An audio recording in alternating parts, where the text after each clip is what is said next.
संजय दिना पाटील यांनी जी अर्वाच्य भाषा वापरली त्यावेळी आमचे प्रतिनिधी प्रशांत बढे सध्या तिथे उपस्थित होते।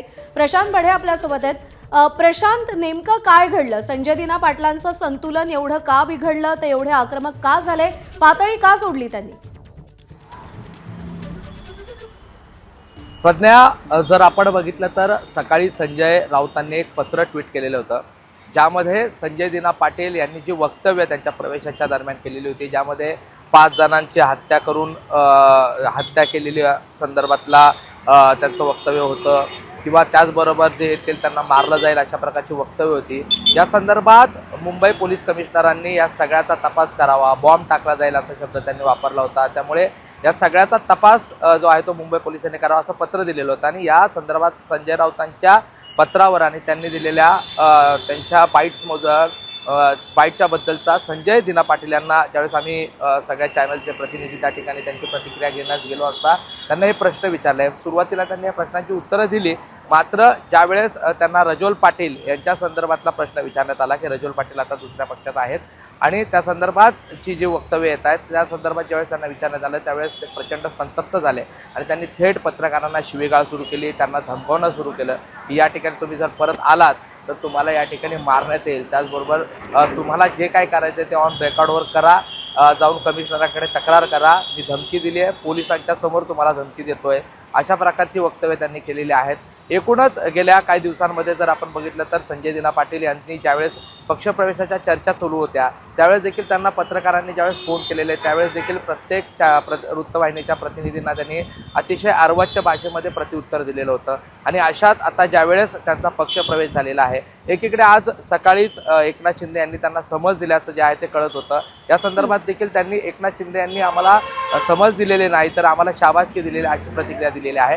आणि अशातच आज ज्यावेळेस पत्रकारांनी त्यांना हे प्रश्न विचारले त्यावेळेस त्यांचा हळूहळू पारा चढत गेला आणि ज्यावेळेस रजोल पाटील यांच्या संदर्भात म्हणजे त्यांची मुलगी जी अजूनही शिवसेना उद्धव बाळासाहेब ठाकरे पक्षाच्या नगरसेविका आहेत त्यांच्या संदर्भात प्रश्न विचारला त्यावेळेस मात्र ते संतप्त झाले आणि तिथे उपस्थित असलेल्या सर्व पत्रकारांना त्यांनी शिवीगाळ केली, धमकावलंय आणि या संदर्भात आता त्यांचे पक्षश्रेष्ठी नेमका पुढे काय निर्णय घेतात हे पाहणं देखील गरजेचं आहे। प्रश्न प्रशांत, विनंती आहे सोबत रहा। यानंतर याच सगळ्या संदर्भात बच्चू कडूंची प्रतिक्रिया समोर आली आहे, पण पाहूया। कोणावरचा ताव कोणावर काढायचा अशातून झालेला भाग आहे, तुम्ही पण मनावर घेऊ नये, तिथंच हे चांगलं नाही आहे आणि त्याच्यासाठीच तर आम्ही दिलगिरी त्यांच्याकडून मी व्यक्त नाही, पण त्यांनी व्यक्त केली पाहिजे असं वाटतं का? त्यांना पण ते पण करेल, न करायला काय झालं आणि पत्रकार काही त्यांचे दुश्मन आहे। तर बच्चू कडूंची ही प्रतिक्रिया। बच्चू कडू शिंदेच्या शिवसेनेचे आमदार आहेत आणि संजय दिना पाटील यांनी जी भाषा वापरली त्याबद्दल मी दिलगिरी व्यक्त करतो असं बच्चू कडू म्हणालेत। कुठला राग कोणावर काढायचा हे कळलं पाहिजे असं देखील बच्चू कडू म्हणालेले आहेत। पुन्हा एकदा जाऊयात, प्रशांत बढे सध्या आपल्यासोबत आहेत।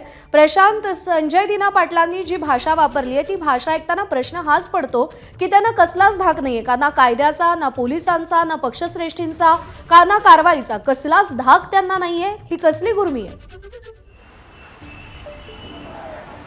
प्रज्ञा, खरं तर जर आपण बघितलं तर त्यांची ही भाषा आहे ती ज्यावेळेस पासून शिंदेच्या शिवसेनेत जाणार तेव्हापासून ज्यावेळेस त्यांना पत्रकार विचारत होते त्या अगोदर तर त्यांनी मी घरीच आहे, मी असा कुठलाही निर्णय घेतलेला नाही अशा पद्धतीचे वक्तव्य केली होती। नंतर त्यांनी थेट त्यावेळेस देखील पत्रकारांना अर्वाच्य भाषेमध्ये सुनायला सुरुवात केलेली होती। अशात हे धमकीचं प्रकरण आता सगळं समोर आलेलं आणि हे काही प्रज्ञा नवीन नाही। काही दिवसात ज्यावेळेस ते NCP मध्ये होते, राष्ट्रवादी काँग्रेसमध्ये होते, त्यावेळेस नवाब मलिक आणि त्यांचा गोवंडीमध्ये झालेला राडा हा सगळ्यांनी पाहिलेला होता। तिथे देखील त्यांनी थेट रिव्हॉल्वर स्टेजवर काढलेलं होतं, तिथे देखील मोठ्या प्रमाणात राडा जो आहे तो पाहायला मिळालेला होता आणि त्यामुळे संजय पाटील यांच्या एकूणच अशा प्रकारच्या प्रवृत्ती संदर्भात पूर्ण ईशान्य मुंबई जे आहे किंवा पत्रकार आहेत त्यांना ही गोष्ट माहिती आहे। मात्र ज्यावेळेस आपण एक लोकप्रतिनिधी म्हणून ज्यावेळेस अशा प्रकारे माध्यमांना सामोरे जात असतो त्यावेळेस तिथे कशा पद्धतीने संयमाने बोलायचं असं आता कदाचित एकनाथ शिंदे यांना संजय पाटील यांना समजावं लागेल, कारण गेल्या काही दिवसांमध्ये वारंवार संजय पाटील यांच्या अशा प्रकारची उद्धट वक्तव्य जी आहेत ती वारंवार समोर येत आहेत। आज त्यांनी याच्या सगळ्याची परिसीमा गाठलेली आहे आणि थेट आता त्यांनी त्या ठिकाणी आलेल्या पत्रकारांना ज्या ठिकाणी आम्ही स्वतः त्या ठिकाणी उपस्थित होतो तिथे असलेल्या पत्रकारांना धमकावलं गेलेलं आहे, शिवीगाळ केली गेलेली आहे आणि अशा स्थितीमध्ये आता नेमकं ज्यांनी नुकताच शिंदेच्या शिवसेनेमध्ये प्रवेश केलेला आहे अशा पक्षाचे श्रेष्ठ जे त्यांचे ज्येष्ठ नेते आहेत एकनाथ शिंदे हे नेमकं आता पुढे काय पाऊल उचलणार या संदर्भात सगळ्याच जेवढे पत्रकार आहेत मुंबई मध्ये त्या सगळ्यांचा आता या सगळ्या प्रश्नावर लक्ष लागलेलं आहे. प्रज्ञा. प्रशांत, जसं तू सांगितलंस की ही पहिली वेळ नाहीये असा उद्धटपणा उर्मटपणा करायची. याआधी सुद्धा अशा प्रकारची उत्तरं दिली गेलेली आहेत. संजय दिना पाटलांचं संतापाचं रूप अनेकदा पाहिलं गेलेलं आहे. आता इतकं सगळं झाल्यानंतर फक्त समज देणं पुरेसं ठरणार आहे? पक्षश्रेष्ठी काही पाऊल उचलणार आहे त्याच्यावर? त्या संदर्भात काही हालचाली सुरू आहेत? हे जर आपण बघितलं तर प्रज्ञा, आता तुम्ही बच्चू कडूंची प्रतिक्रिया ऐकली. ते माफी मागायला तयार आहेत. गिरीश महाजन जे त्यांच्या महायुतीचे घटक आहेत त्यांनी हा सगळा प्रश्न संजय राऊतांकडे वळवलेला आहे. त्यामुळे या सगळ्या स्थितीमध्ये संजय दिना पाटील यांचे जे पक्षश्रेष्ठी आहेत ते त्यांना या संदर्भात जाब विचारणार का आणि या सगळ्या स्थितीमध्ये प्रसारमाध्यमांची माफी मागण्याला भाग पाडणार का हे पाहणं गरजेचं आहे. आता विधिमंडळापर्यंत हा विषय पोहोचलेला आहे आणि एकूणच सगळ्या प्रसारमाध्यमांच्या प्रतिनिधींमध्ये या संदर्भात मोठी चर्चा आहे. या सगळ्या प्रकरणी संजय पाटील यांनी प्रसारमाध्यमांची माफी मागितली पाहिजे, कारण अशा प्रकारे पत्रकारांना थेट धमकावणं, अशा प्रकारे पत्रकारांना शिवीगाळ करणं हे अतिशय चुकीचं आहे. प्रसारमाध्यमं जी आहेत ती त्यांना प्रश्न विचारण्याचा अधिकार जो आहे तो लोकशाहीने त्यांना दिलेला आहे आणि त्यामुळे जर तुम्हाला उत्तरं द्यायची नसतील तर तुम्ही तिथून थेट नो कमेंट म्हणून पुढे निघून जाऊ शकता. मात्र तुम्ही त्याला प्रत्युत्तर म्हणून शिवीगाळ कराल, पत्रकारांना धमकाल, ते अतिशय चुकीचं आहे. अशा प्रकारच्या तीव्र भावना ज्या आहेत त्या पत्रकारांमध्ये उमटत आहेत. त्यामुळे आता नेमकं शिवसेनेच्या वतीने आणि मुख्यतः शिवसेना ज्या महायुतीचे घटक आहेत त्यांच्या पक्षश्रेष्ठी या संदर्भात काय निर्णय घेतात हे पाहणं गरजेचं आहे. प्रज्ञा. प्रशांत, जी भाषा आता वापरली गेली आहे ते फक्त पत्रकारांना धमकावणं नाहीये, तर तो अत्यंत गलिच्छ शब्दात झालेला पत्रकारांचा अपमान आहे. तुम्हाला खायला घालतो असं म्हणत त्यांनी पत्रकारी पेशाचा देखील अपमान केलेला आहे. प्रज्ञा, खरं तर अशा पद्धतीचा उद्धटपणा ज्या पद्धतीने नेते म्हणून ज्यावेळेस ते अशा प्रकारे बोलत असतात, ज्या पद्धतीने पत्रकारांशी चर्चा करत असतात त्यावेळेस देखील हा उद्धटपणा समोर येत असतो.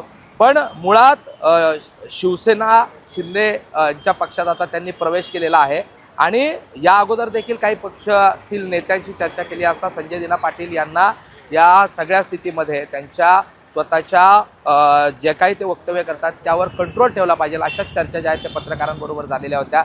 मात्र या सगळ्या स्थितीमध्ये अजूनही त्यांच्या पक्षाकडून त्यांना कोणती समज देण्यात आलेली नाही असंच दिसतं आहे. कारण हा सगळा वाद जिथून सुरू झाला ते देखील त्या ठिकाणी ज्यावेळेस पक्षात त्यांचा प्रवेश होता त्यावेळेस देखील त्यांनी जी वक्तव्य केली होती त्यामुळेच हा वाद पुढे वाढत गेला आणि त्याच उर्मटपणामध्ये त्याच पद्धतीच्या वक्तव्यांमुळे आता संजय पाटील जे आहेत ते पुढे अशा प्रकारे त्यांचा उर्मटपणा कंटिन्यू ठेवताना दिसत आहेत.